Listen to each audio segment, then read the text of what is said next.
El Señor en este segundo día, tercero, en realidad estamos a miércoles, estamos meditando el discurso escatológico del Evangelio de Lucas, del capítulo 21, que ya vimos hace un par de domingos atrás en la liturgia dominical, que también nos acompañó en el ciclo C. Lucas. Y vemos esta necesidad que el cristiano tiene ante la adversidad de dar testimonio de Jesús. Serán llevados, inclusive cuando el testimonio es verdadero, cuando no tenemos varias personalidades, somos uno en la iglesia, somos uno en casa, otro en el trabajo, otro en otro lado, entonces claro, nos llevamos bien con todo. Pero cuando somos cristianos y no hay vuelta de hoja y no transamos de ninguna manera lo que está mal, puede suceder que la persecución hasta se meta en casa. No es que por ser cristiano mi padre o mi hermano me tiene que entregar a la cárcel, pero sí que cuando realmente los principios de la fe son realmente inquebrantables, y por supuesto que hay que dar testimonio delante de Jesús.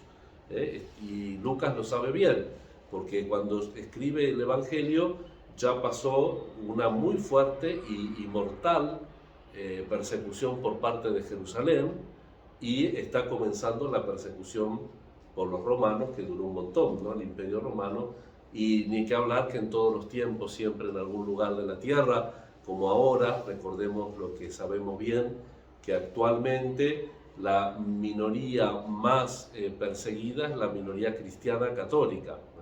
De las minorías perseguidas, la más perseguida hasta con el martirio, con la muerte.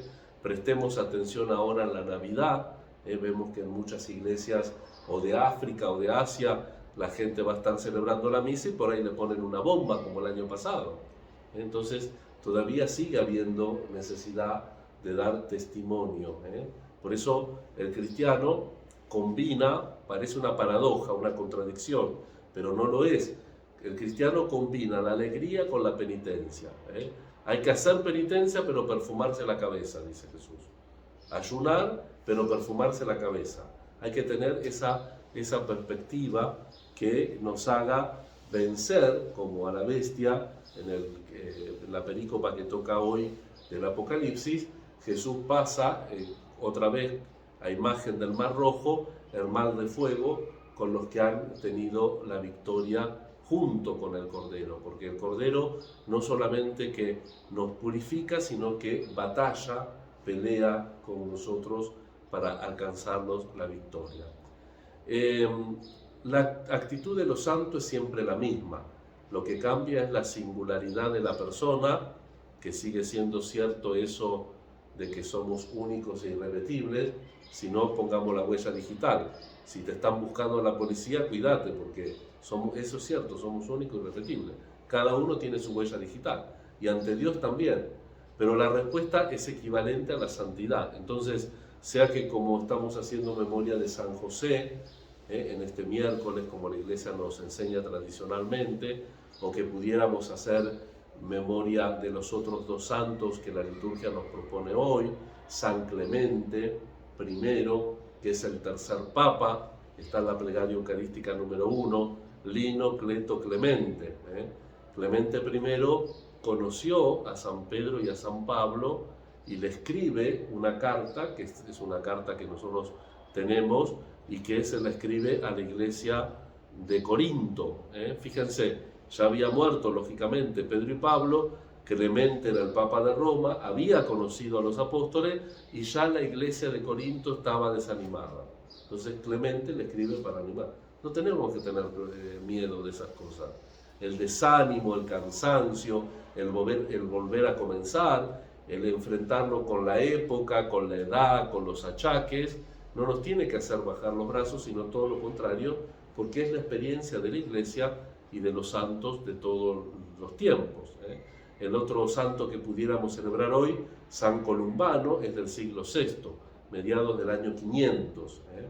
San Columbano es un monje irlandés que se propone un camino básicamente de eremita comunitario, un camino de peregrinación, por lo tanto de evangelización, de su monasterio, de su eremitorio, porque él dejaba a los monjes, iba unos cuantos días solo, volvía y agarraba un grupo de monjes y iba a evangelizar, qué sé yo, agarraba el barquito y hasta donde lo lleve, de Irlanda hasta Escocia, Cornualles, donde es tiene el título nobiliario la reina consorte actual de Inglaterra, va poquitito a poquitito sembrando la buena noticia en el Reino Unido.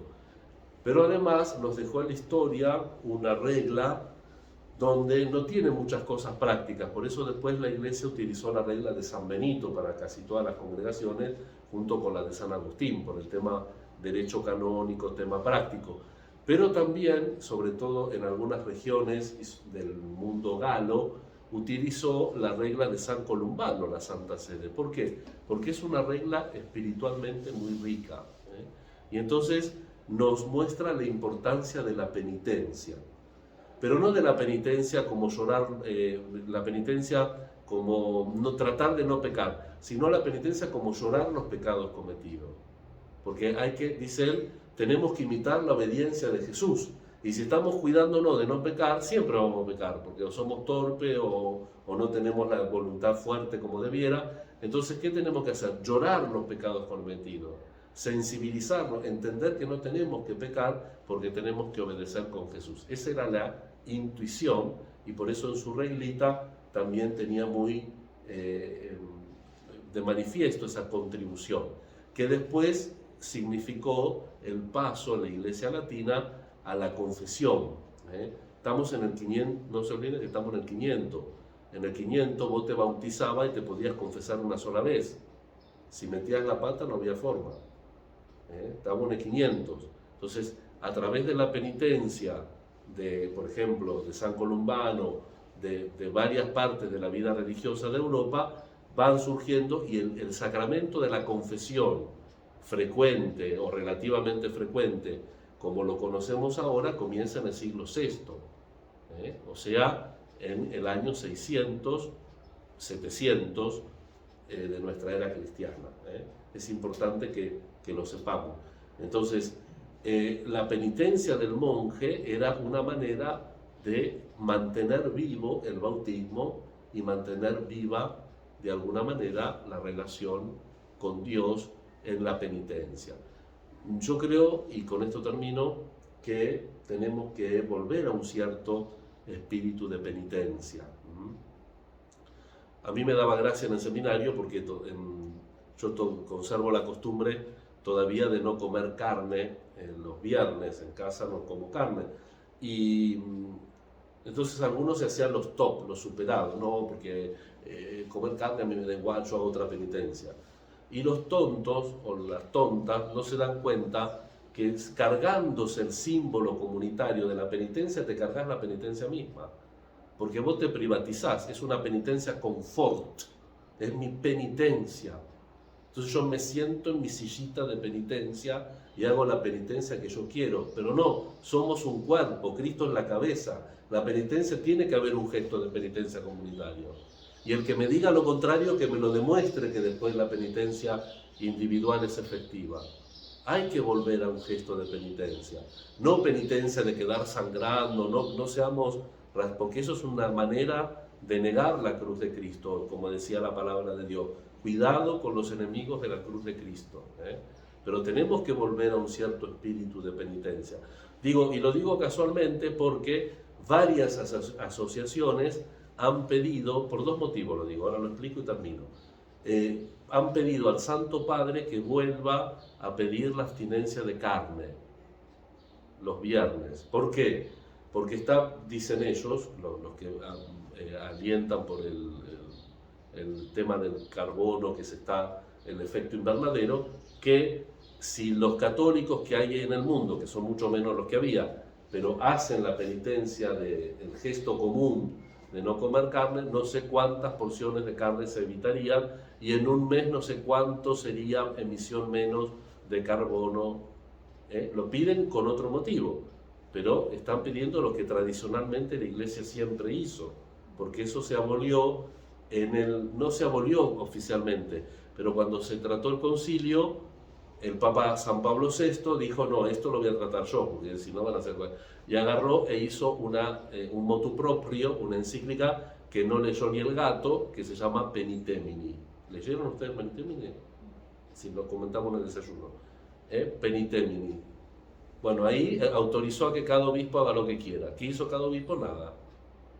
Entonces, destruida el signo común de la penitencia. Entonces, es importante. Y por otro lado, justo hoy San Columbano, que misionó toda la parte de lo que actualmente es el Reino Unido y Gales, la conferencia episcopal, cuando empezaron todo el tema de los abusos, volvió a tratar de hacer más penitencia y descubrió que antropológicamente, psicológicamente hablando, se necesita un gesto común para la penitencia. Y por eso en la conferencia episcopal del Reino Unido volvieron al tema de la carne y estos de la ONU citan en lo efectivo que fue para la reducción del consumo de carne en el Reino Unido. Digo, para que veamos que hoy está todo interconectado. Esto que estoy contando en el San Columbano se arrancarían los pelitos, pobrecito. Pero digo, hoy estamos en un mundo globalizado donde la perspectiva teológica también influye en la realidad que estamos viviendo. Seguimos con nuestra Eucaristía, especialmente pedimos, como en cada Eucaristía, pro vidis et defuntis, pedimos por Marcone, para que esté en el lugar del consuelo, de la luz y de la paz, y le pedimos al Señor también la gracia del consuelo y que su familia siga manteniendo, como es propia la tradición de su cultura y de su pueblo, mantener la fe como signo de identidad y como vínculo de unión entre ellos y también con el pueblo de Dios. Que la Santísima Virgen y San José nos acompañen y nos ayuden próximamente ya a tener un Adviento muy bendecido por el Señor y que de una manera concreta nos preparemos para la Navidad. Que así sea.